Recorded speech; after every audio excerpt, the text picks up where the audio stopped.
ओम नमो भगवते वासुदेवाय नमः। नमस्कार, मैं ज्योतिषाचार्य वरुण प्रकाश ज्योतिष के आज के संस्करण में आपका स्वागत करता हूं। मासिक राशिफल में आज मैं चर्चा करूंगा धनु राशि के बारे में कि धनु राशि के लोगों का कैसा रहेगा। अप्रैल का महीना कैसी रहेगी उनकी धन की स्थिति, व्यापार की स्थिति, नौकरी की स्थिति, स्वास्थ्य की स्थिति, परिवार की स्थिति, और कार्यक्रम के अंत में मैं उपाय बताऊंगा। उपाय क्रम से मैं 3 से 4 उपाय बताता हूं। उपाय करने से ही आपको लाभ मिलेगा, इसलिए उपाय अवश्य कीजिए। उन सबों में से जो सरल उपाय जिसको आप बहुत सरलता से कर सकते हैं उसको कीजिए और उसका फायदा उठाइए। आगे बढ़ने से पहले मैं बताऊं, यह आपके नाम राशि और चंद्र राशि दोनों पर संयुक्त रूप से आधारित है। आप व्यक्तिगत रूप से अपनी कुंडली का विश्लेषण करा लीजिए, फिर आप अपने जीवन के एकदम सटीक प्रिडिक्शन प्राप्त कर सकते हैं। और जिन प्रिडिक्शन में आपको सफलता प्राप्त करने की उम्मीद कम है उसका हमसे समाधान भी प्राप्त कर सकते हैं। आप हमसे व्यक्तिगत रूप से मिलना चाहते हैं तो हमसे व्हाट्सएप पे हमेशा संपर्क में रहिए, ग्रुप में हमसे जुड़िए। हमारा हर महीने कहीं न कहीं दिल्ली में, चंडीगढ़, लखनऊ, पटना, रांची, देहरादून, पूना, मुंबई, बेंगलोर, चेन्नई प्रवास होता रहता है। आप हमसे वहां मिल सकते हैं। जिनको चाहिए कि हम उनके कार्यालय पे या उनके घर पे आके उनका व्यक्तिगत रूप से आके उनका कुंडली देखें तो आपके खर्च थोड़े बढ़ जाएंगे। हमारे सुविधाओं का आपका प्रबंध करना पड़ेगा, फिर उसके हिसाब से मैं आपसे व्यक्तिगत रूप से भी मिल सकता हूं। धनु राशि के जातकों का जो रहेगा, अब जुलाई का महीना मध्यम रूप से फलदायक रहने की संभावना है, मध्यम रहेगा। आपको इस महीने बहुत ज्यादा प्रयास करने होंगे, क्योंकि प्रयास करने से ही आपको अच्छी सफलता मिलने का योग बनेगा। भाग के भरोसे मत बैठिए। आपके प्रयास से जो आप करेंगे इसमें आपकी सफलता की प्रतिशत बहुत ज्यादा रहेगी। आपका प्रयास महीने के पूर्वार्ध में आपको अच्छी सफलता देगी और महीने के उत्तरार्ध में भाग्य का सहारा आपको प्राप्त होने लगेगा, जिससे आपके सभी रुके हुए काम बनते चले जाएंगे। जहां तक आपके कैरियर का प्रश्न है तो केतु महाराज पूरे महीने आपके 10वें भाव में रहेंगे, जिससे नौकरी में आपका मन कम लगेगा, आपका मन इधर उधर भटकने लगेगा। आपको ऐसा लगेगा कि आप उतना नहीं पा रहे हैं जितने के आप लायक हैं। महीने के उत्तरार्ध में स्थितियां संभल जाएंगी। व्यापार करने वाले जातकों के लिए यह महीना अत्यंत लाभदायक साबित होगा। आपको बस अपनी ओर से ज्यादा कोशिश करनी है। प्रेम संबंधों के लिए यह महीना मध्यम रहेगा। महीने के उत्तरार्ध में प्रेम विवाह के प्रस्ताव स्वीकार हो सकते हैं। विवाहित जातकों के लिए यह महीना अनुकूल रहने की संभावना है। महीने के उत्तरार्ध में कुछ समस्याएं आ जाएंगी, लेकिन वैसे यह महीना आपके वैवाहिक जीवन में प्रेम बनाए रखेगा। इस महीने स्वास्थ्य का ध्यान देने की आपको आवश्यकता होगी, क्योंकि आपका स्वास्थ्य कमजोर हो सकता है। विशेष रूप से महीने का पूर्वार्ध ज्यादा ध्यान देने वाला होगा। पारिवारिक जीवन में कुछ समस्याएं बन सकती हैं और परिवार में अशांति का माहौल रहेगा। विद्यार्थी वर्ग के लिए यह महीना अच्छा है। आपको कठिन मेहनत के बाद अच्छी सफलता मिलेगी और विदेश जाकर पढ़ने में आपको सफलता मिल सकती है। आर्थिक रूप से यह महीना मध्यम रहेगा। खर्च भी आपके बने रहेंगे। इस आमदनी की तुलना में आपके खर्च ज्यादा रहेंगे, जिसपे आपको नियंत्रण रखने की आवश्यकता है। यह था सारांश में आपका कैसा बीतेगा जुलाई का महीना। अब एक एक विषय पे आप पूरे ग्रहों के गोचर के हिसाब से विस्तार पूर्वक समझिए। तो पहला है कैरियर। तो कैरियर के दृष्टिकोण से यह महीना ठीक ठाक रहने की संभावना है। पूरे महीने 10वें भाव में केतु महाराज उपस्थित रहेंगे, जिससे आपको कुछ परेशानियों का सामना करना पड़ेगा। आपका मन कार्य क्षेत्र में नहीं लगेगा। कार्य क्षेत्र का माहौल आपको उबाऊ लगने लगेगा। आपका मन उसमें काम करने का नहीं करेगा। आपको करेगा कि सब छोड़ छाड़ के कहीं चले जाएं। आप नौकरी बदलने के भी प्रयास करेंगे और आपको ऐसा लगेगा कि आपको बहुत कम तर्क आका जा रहा है, कम तर्क के आपको देखा जा रहा है। आप जिस लायक है उस लायक आपको न तो काम मिल रहा है न ही धन मिल रहा है। 10वें भाव के स्वामी बुध महाराज 22 अगस्त से वक्री अवस्था में 8वें भाव में चले जाएंगे। तब कार्य क्षेत्र में और समस्या आपके साथ आएंगी। इससे आपको कुछ निराशा होगी। 26 अगस्त से मंगल भी सप्तम भाव में जाकर वहां से दसम भाव को देखेंगे, जिससे आपके अंदर कुछ ऊर्जा तो आएगी, लेकिन आपका मन काम में अब भी नहीं लगेगा। 25 अगस्त से शुक्र भी कन्या राशि में दसम भाव में आ जाएंगे, जिससे आसपास का माहौल को देखकर आपको सावधानी रखनी होगी। छठे भाव के स्वामी शुक्र का 25 अगस्त को दसम भाव में जाना आपको मेहनत को बढ़ावा देंगे और आपके ऊपर काम का बोझ बढ़ेगा। व्यापार करने वाले जातकों के लिए यह महीना बहुत ही बढ़िया रहेगा।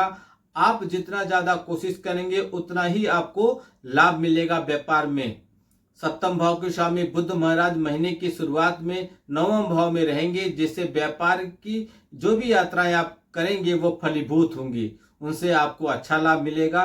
22 अगस्त को बुध अष्टम भाव में चले जाएंगे, जिससे व्यापारिक पूंजी निवेश और पुरानी योजनाओं पर फिर से विचार विमर्श करने के कारण व्यवसाय में कुछ विलंब हो जाएगा, लेकिन आप अपनी योजनाओं को और मजबूती के साथ लागू करेंगे। 26 अगस्त से मंगल के मिथुन राशि में सप्तम भाव में आ जाने से व्यापार में नई ऊर्जा का संचार होगा और आप खूब मन लगाकर उत्साहित होकर अपने व्यापार को आगे बढ़ाएंगे। पैसे के हिसाब से कैसा रहेगा? यदि आपकी आर्थिक स्थिति को देखूं तो यह महीना आर्थिक रूप से मध्यम रहने की संभावना है। धन आपके पास आएगा, लेकिन खर्च भी ज्यादा आपके पास रहेगा। मंगल और बृहस्पति द्वादश भाव में पूरी दृष्टि डालेंगे, जिससे खर्चों में अधिकता रहेगी। शनि भी वक्री अवस्था में द्वादश भाव को दिखेंगे, जिससे कभी खर्च ज्यादा होंगे तो कभी इतने ज्यादा होंगे और खर्च हमेशा आपके लगे रहेंगे।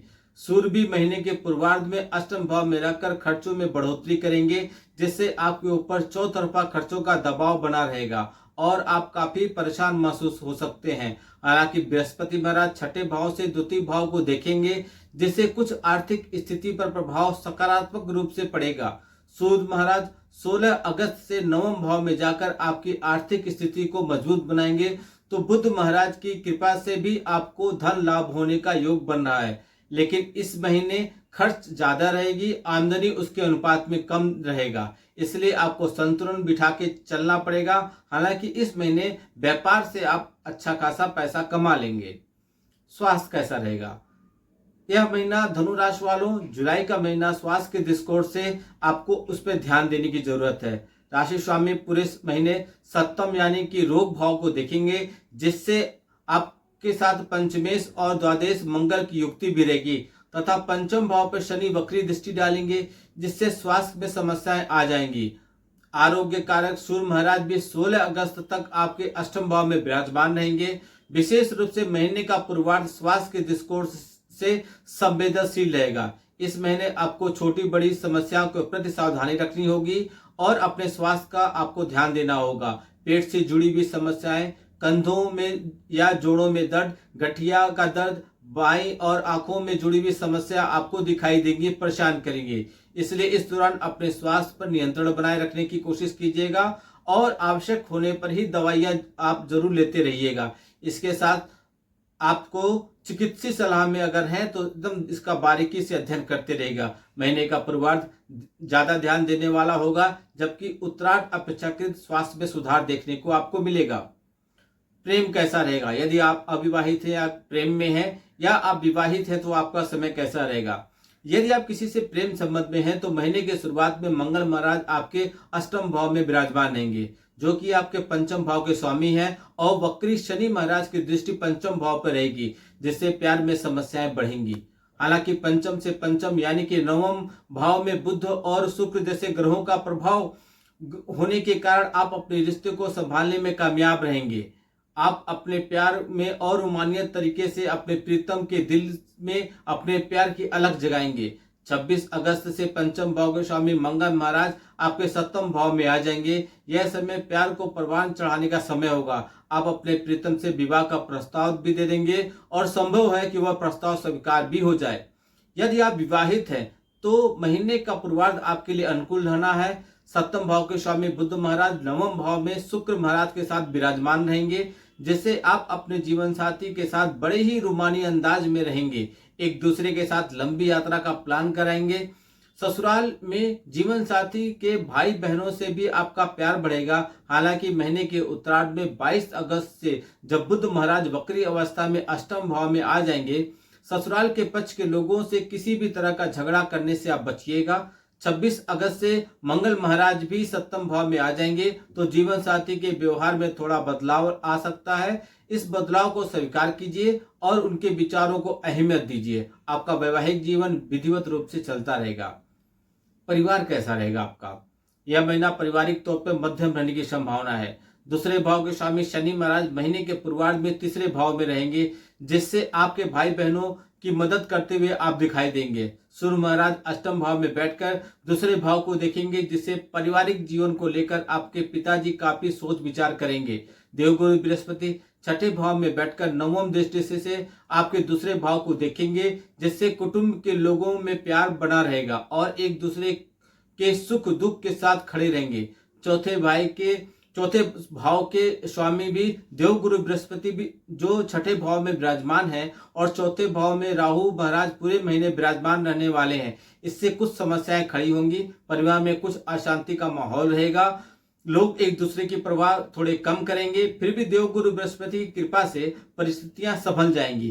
किसी पारिवारिक विवाद में ज्यादा बढ़ाने का मैं आपको रोकूंगा और संपत्ति संबंधी कोई समस्या हो तो उसे आपस में बैठकर सुलझा लीजिए। तीसरे भाव में लगातार पूरे महीने वक्री शनि महाराज विराजमान रहेंगे, जिससे भाई बहनों से कुछ बातों को लेकर बहुत ज्यादा अड़िबल रवैये अपनाएंगे जो आपको बुरा लग सकता है। लेकिन बुध और शुक्र की दृष्टि भी उन पर होगी, जिससे स्थिति संभल जाएगी। हालांकि महीने के उत्तरार्ध में शुक्र के दसम भाव में आकर चतुर्थ भाव को देखने से परिवार में कुछ सामंजस्य बढ़ाने, लेकिन सूर्य के नवम भाव में आ जाने से शनि की उस पर दृष्टि होने से पिताजी के स्वास्थ्य से समस्याएं पैदा होंगी। इसलिए उनके स्वास्थ्य का आप ध्यान दीजिए। आपस में मिलजुल कर रहने का कोशिश कीजिए। इससे आपका पारिवारिक जीवन सुखद हो जाएगा। आप उपाय कीजिए। उपाय के तौर पर पहला उपाय, आपको अपने मस्तक पर हर दिन हल्दी तथा केसर का तिलक लगाना है। दूसरा उपाय, मंगलवार के दिन हनुमान जी के मंदिर में 4 केले अर्पित करके आइए। तीसरा उपाय, आपको प्रतिदिन सूर्य देव को तांबे के पात्र में हल्दी से रंगे हुए पीले अक्षत डालकर जल अर्पित करना है।